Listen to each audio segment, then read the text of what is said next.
Tasamar pamoring suksma sinuksmaya winaya ing api sumimpen trenging kalbu pambukaning warana talen saking liyep layaping aluyut meningaken cipta nuwun marang purbaning Bathara Nenggi Sang Gunawan Kunta Wibisana Cinta ingkang kacipta rikala semana kejawi namung Sang Hyang Bathara Indra sareng dene romangsah semedi ciptane galih harsa suka sabiyantu marang Sri Rama Wijaya dene rarsa yasa tambak guru kinarya nyabrang mring Nuswa Ngalengka kocap samono anggen danung gembuleng gumulung dumawah wonten telenging samudra tetela punika sela ingkang ageng-ageng kasa turun wonten telenging samudra danguning dangu sungsun matimbun-timbun tumpu undung akarya kekuatan tetela katarima Gunawan Wibisana denira nyipta tambak gura setu bondo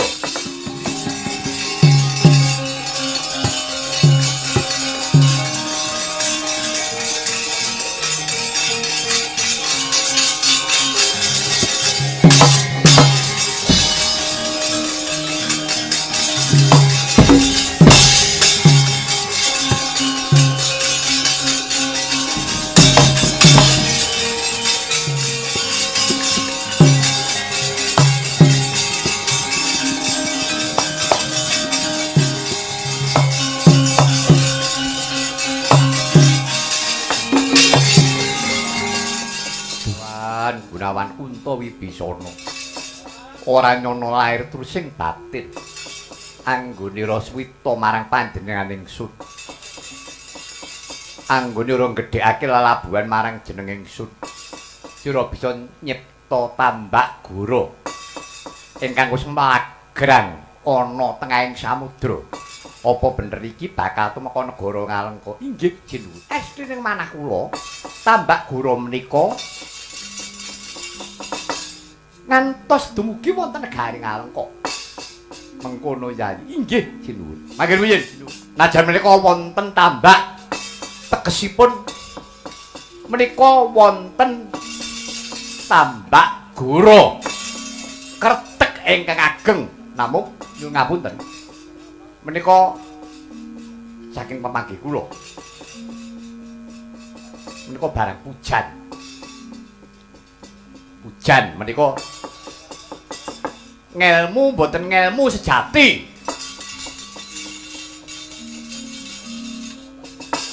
Kula lebeting manah tasih tuwuh tandha pitakek. Menapa nggih badhe kuat menapa mboten muta watosi. Jalaran kang lumampah menika mangke mboten namung wanara setunggal kalih ewon cacahipun. Menawi ngantos kangge melampah menika mangke ambrol wonten kang segara. Kados pundi? Payogane kepiye? Anoman wonten dawuh paman. Cobanen tambak gura iki. Kira-kira mendat mentul apa ora? Nggih sedika keslaken dawuh.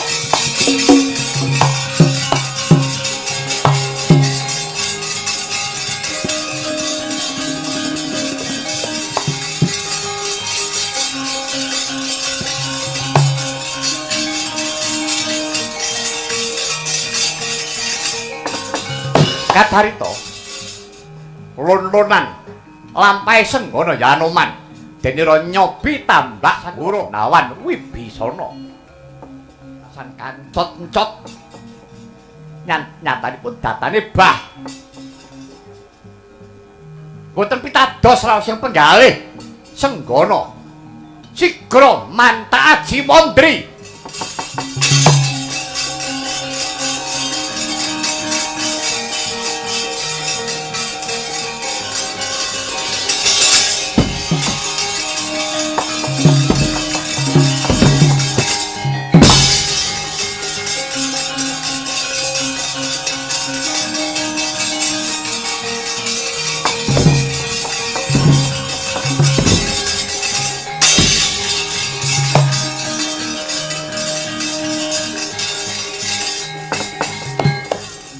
Manta aji mondri, manta aji pengantep-antep.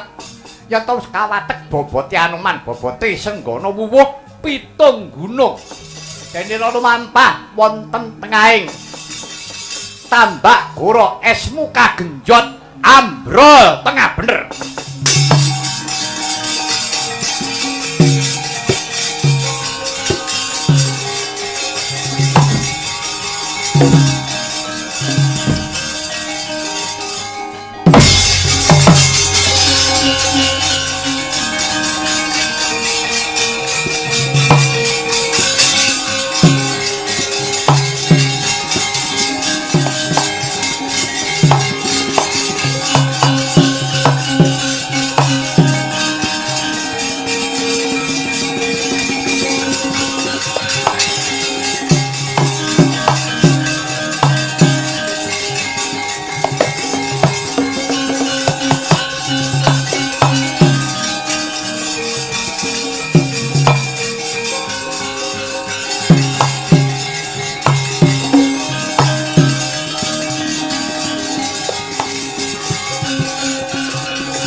Dawuh Sinuwun. Kepriye nggonmu nyoba kekuwataning Tambak Goro? Yasane Gunawan Wibisana, Sinuwun ngaturaken kauningan. Sasampunipun kula cobi, kula nggih lumampah. Nyuwun pangapunten Sinuwun. Menika pedhot tengah leres. Lah, estu mboten.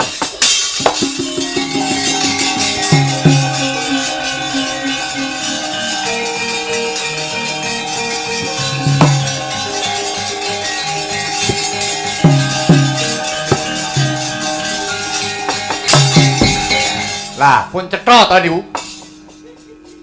Kula gadhahi panyokra bawa Sinuwun boten ngeparengaken. Nyatanipun kangge mlampah Anoman piyambak kemawon. Nika pedhot mendah kados menapa menawi wanara dampyak-dampyak pedhot tengah leres. Menapa boten kecalan paduka Sinuwun. Kakang Narpati Sugriwa sabar. Wah, nek kula boten sabar boten telaten. Anoman boten dawuh. Persajan wae. Anggonmu nyoba Tambak Goro iki mau lamban apa nganggo lambaran? Inggih. Inggih kepiye? Inggih. Nyuwun pangapunten Sinuwun. Anggen kula nyobi Tambak Goro yasanipun Raden Gunawan menika kala wau. Kula mantak aji mondri.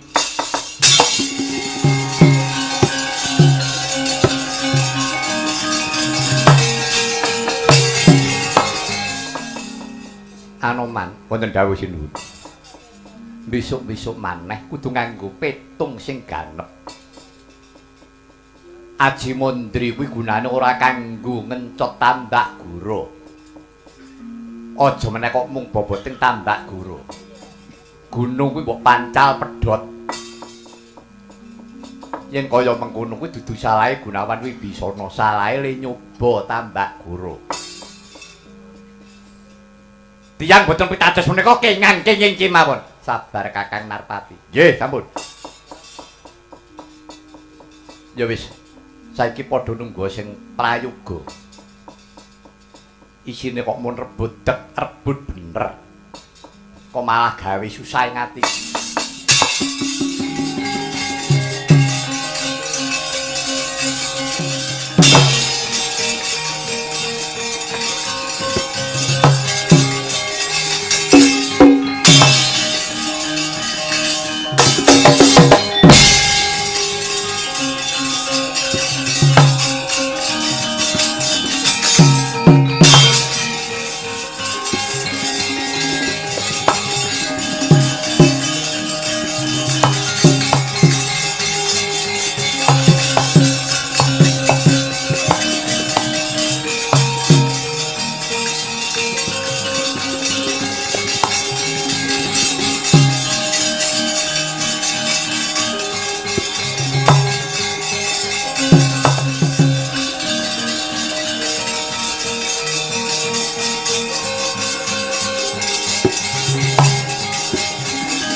Putra Yayah Sinipi Nata Pancawati Sri Rama Wijaya karana sedaya para kadang sentana datan ana kang bisa mungkasi karya sami sakala Sri Rama Wijaya sigra ngasta pusaka Kyai Guwa Wijaya katamaken mebet wonten jroning samudra.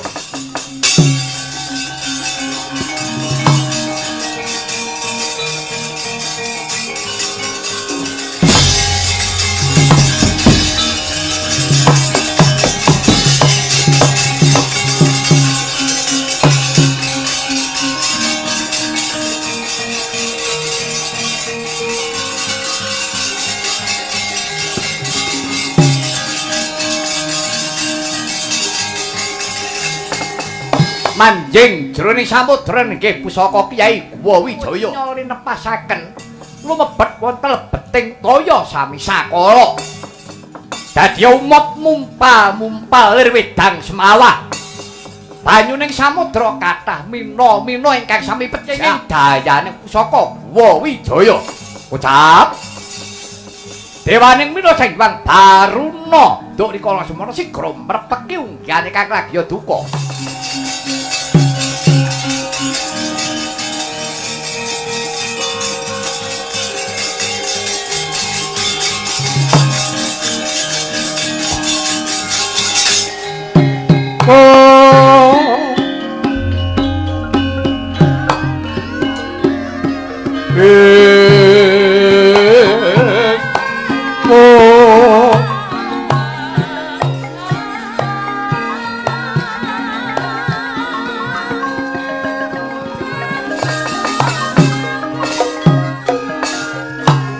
Wong wilahing mangartaring dawana langgeng.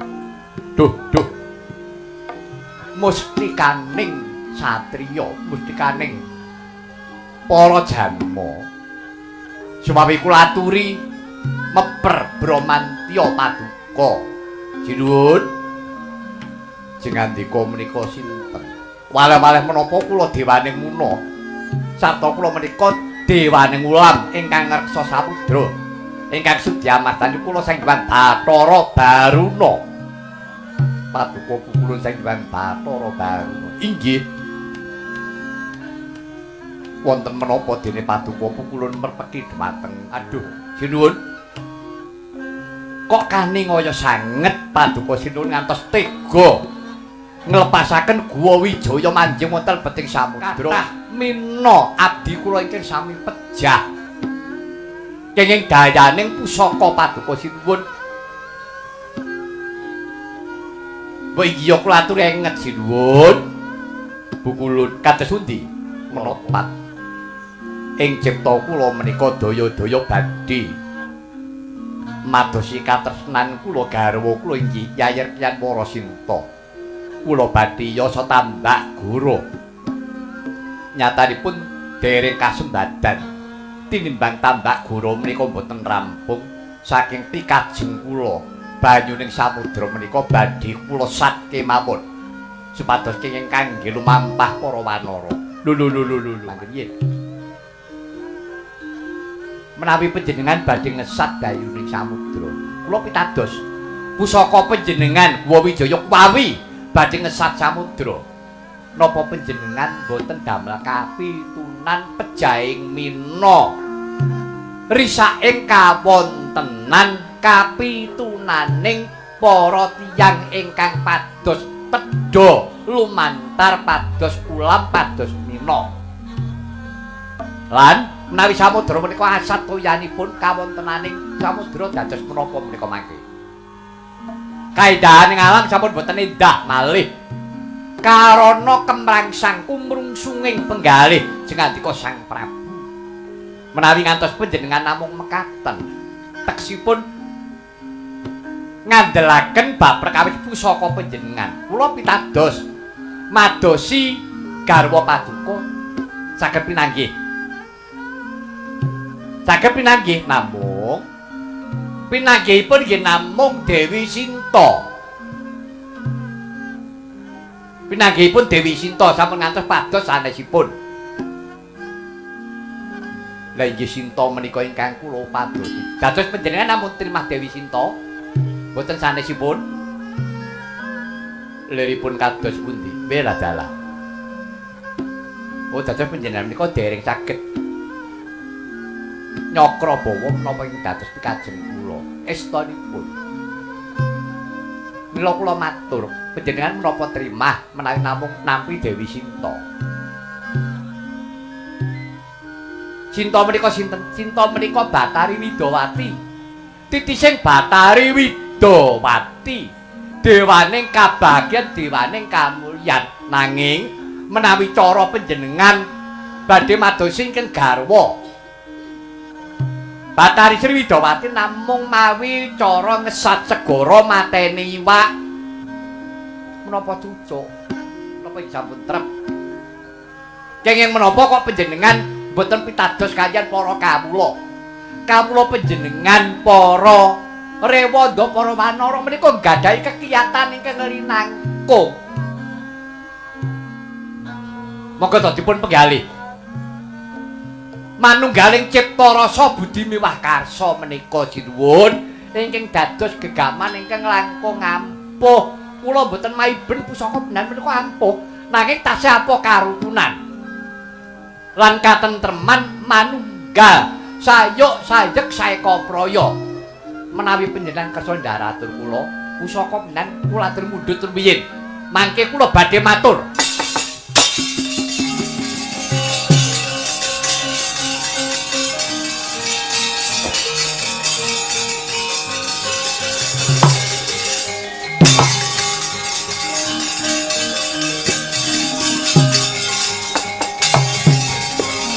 Ngaten sinuwun. Kados pundi Pukulun? Menawi panjenengan ndharatur kula lan pusaka panjenengan sampun panjenengan pundhut tirtaning samudra wangsul dados anteng malih. Lan abdi kula para mina gesang malih. Sakmangke ngaten, monggo samat sinamadan daya dinayan. Panjenengan kula aturi ndhawaken sedaya para wanara. Para wanara kinen pados kajeng ingkang ageng-ageng. Sela ingkang ageng-ageng. Menika ingkang cacat rak namung papan tengah, mboten sepintena. Lah, mangke para wanara menika supados pados kajeng lan sela-sela dipun uncalaken kemawon sak dawah-dawahipun. Mangke abdi kula para mina ingkang badhe nata. Kalebet kula badhe nderek sabiyantu. Kula atur pitados sinuwun. Manunggaling cipta rasa budi miwah karsa menika kala wau ingkang temahan jalari kasembadaning sedya. Mekaten Pukulun. Inggih, kula atur pitados. Monggo dipun tindakaken sareng-sareng.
Gong. Gong, ata. Kowe ngusungi apa? Nyambut gawe aku ki. Ya ora maido ki nyambut gawe. Sing mbok usungi ki apa? To. Lha pira? Siji. Boyo sing nyambut gawe sing kira-kira cucuk piye? Wong buta boto 10 ngono lho. Bakat burung kebyur ngono. Kluthik siji. Watu kluthik siji karepmu iki piye? Aku ate semono kok. Gelem nyambut gawe pira-pira. Maido. Bayar apa kowe? Ya ora cerewet.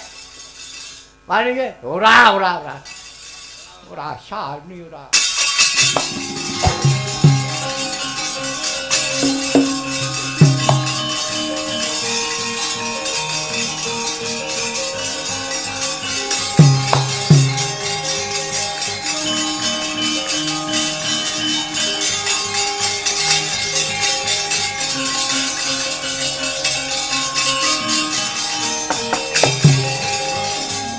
Jan, rukune para ketek-ketek kanca ati lah, Jan, gumun aku. Ya. Iki mengko nek ora tak rusak, mboko sithik. Ora kelakon. Keparing Kanjeng Sunan Ngalengkaya. Ora ngerti yen sejatine aku buta kongkonane Prabu Dasamuka.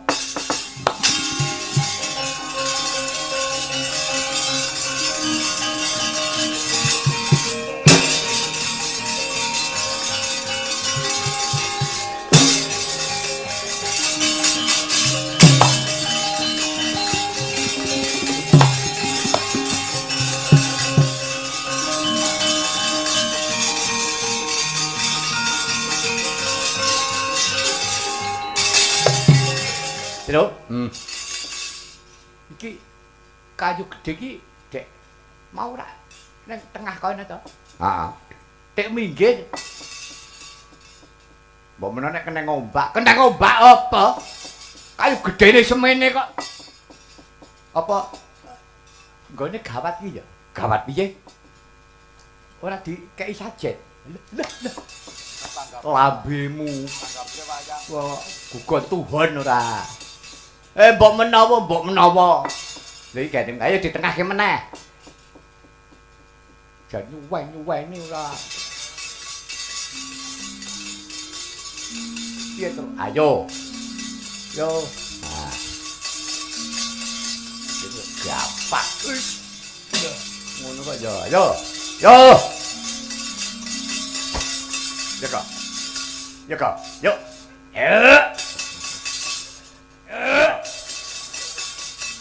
Ayo.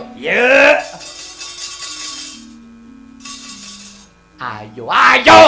Iki abot nggon bonggol iki ngono. Maido. Apa kandhane kok. Kok banget nang mburi kok ora obah. Ayo ora obah wong nggono ya pucuk. Wis ayo. Yo kok. Ayo kok. Kaya obah sithik kok ora to, kok. Kowe iki kok maido to. Aku nek abot yo abot. Apa pisan kan yo ngetokke kekuatan. Ayo. Yo kok. Nang iki punyo ngono kaki. Kemaisan ming ngabani. Ayo kowe ngarep. Yo. Kowe mat prono. Kowe jejeg raimu. Lah tujan. Ayo. Cara gini yo ente. Truk. Matane. Aku malu kecemplung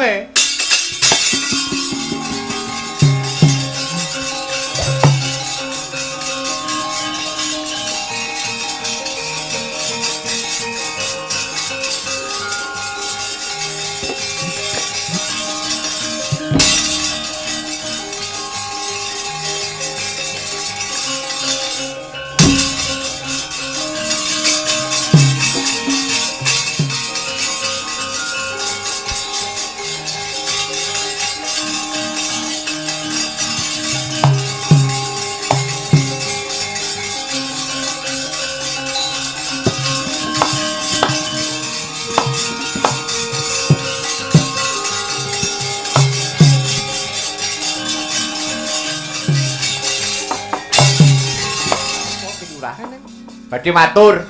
Ya ning apa? Niki lho, iki enten kaelokan. Kaelokan apa? Kayu gede-gede, watu gede-gede nempun nengah. Mengke ditinggal lunga, minggir melih. Malah sak pirangan bedah. Mengke tandange ditutup. Mengke mriko ditutup mriki bedah melih. Ngoten mawon. Kula katek judeg. Ketek-ketek niku pun do tobat. Pripun iki, Den? Ora pati nduga mono. Wis iki Lurah coba semingkira tak waspadani.